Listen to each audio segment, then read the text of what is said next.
Tshepo, great to have you back in studio with us again. Tshepo, this year, the focus shifts to the supply of critical minerals. Let's take it back a bit. What are critical minerals and what role do they play in the global energy transition? Thanks, Kwenza. When you look at critical minerals, you're looking at minerals that support the production of clean technologies, be it renewable energy, for fuel cells, and battery vehicles, electric vehicles, and the like.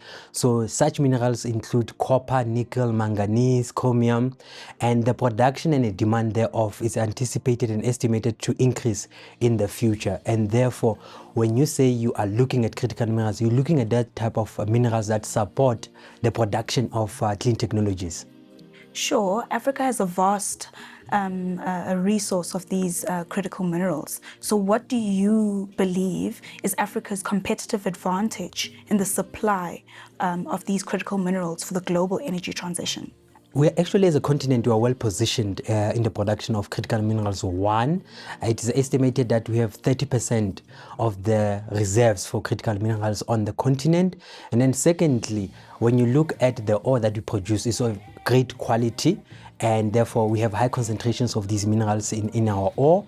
And then thirdly, we also have large endowments of renewable energy. It's estimated that as a continent we can produce up to 10 terawatts of renewable energy. Therefore, as we produce these critical minerals, we are doing it in a clean way. And then overall in all of this is we are a very young population, so not only are we providing the resources, we're also providing the manpower to support the production thereof. Great. So last year, Tshepo, you stressed the importance of climate finance and the role that it plays in driving sustainable development. So how can climate finance support mining companies in contributing towards sustainable development? So when you look at climate finance, what started initially was the green finance, where you're funding the clean technologies themselves, predominantly renewable energy. And then another segment of climate finance is transition finance. Here, you're supporting the decarbonization of hard-to-abate sectors.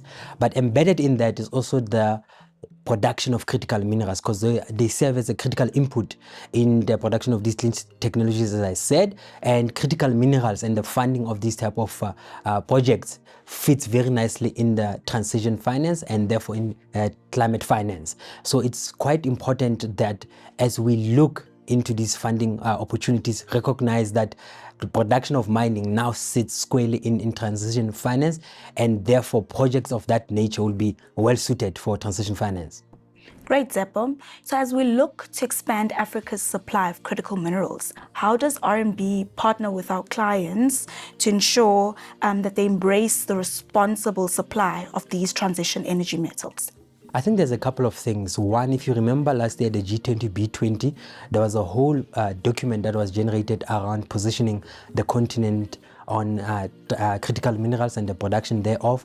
We also saw the Africa Green Minerals Strategy being issued last year, February.